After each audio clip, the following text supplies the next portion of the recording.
Look, I don't think I could make that cut with this saw. I've never owned a Sidewinder.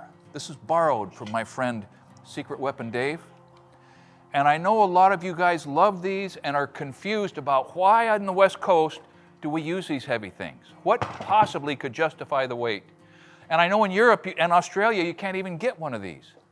So I have to own this. I'm hopelessly biased because I've never spent one professional day being paid to cut wood with a circular saw, a skill saw of any kind except that, ever, since I was 19.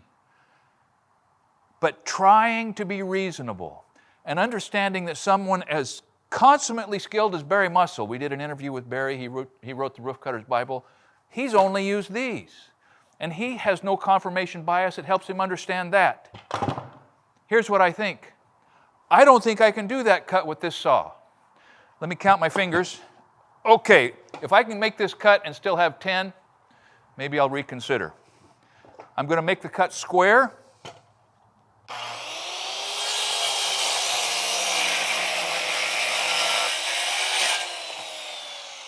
And now I'm going to try this.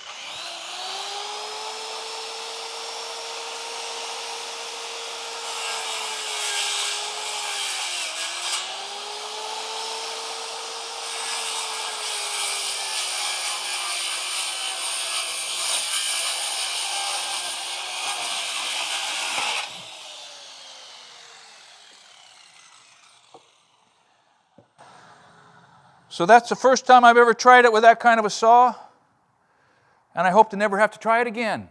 It just doesn't feel the same because at least two things.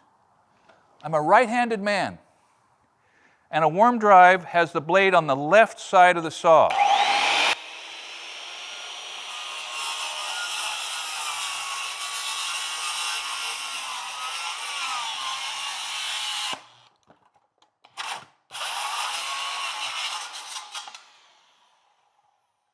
So I can effortlessly keep an eye on what's going on. Let's do that again.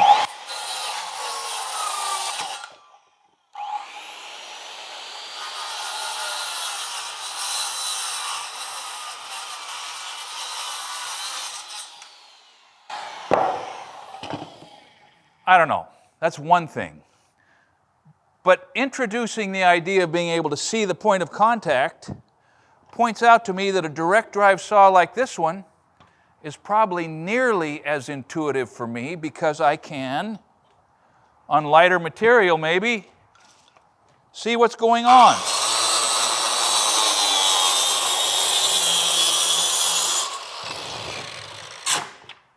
That's a nice little saw. So maybe a Sidewinder like that is a good alternative. But if you're a lefty, you would be lost with this. I mean, now you're having to look over your saw in that awkward, anyhow, you get my drift. If you're a lefty, maybe one of these is the only way to go. I don't know. Now let's drill down a little more on these. It also depends on what kind of work you're doing. For instance, here's some 1/4-inch plywood. I'm making a workbench. This is a bottom and some drawers. Here's some Baltic birch. That stuff's expensive. I think it was $90 a sheet. If I came up to it with this, that's probably not as good as coming up to it with this. Look at this.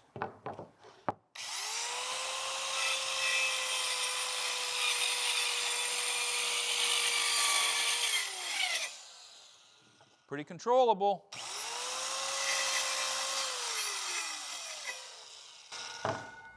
I like being able to see the point of contact. Same with this.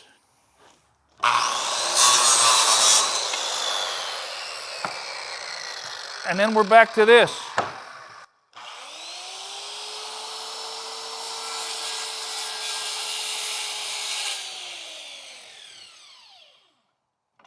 So sometimes the weight of one of these is a safety feature, because if it does kick back, it's got to overcome the inertia of the weight of itself before it can move back towards you.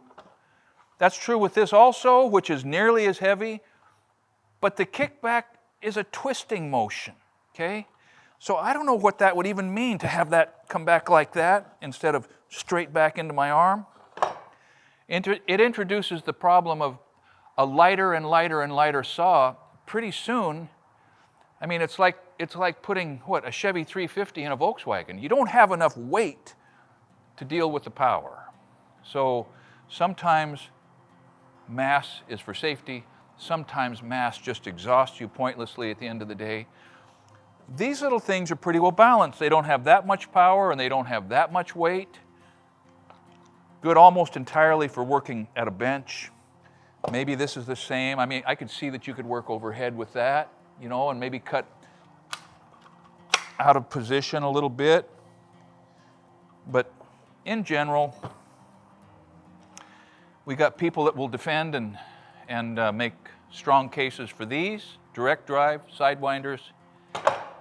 But in my part of the world, you don't see much other than worm drives.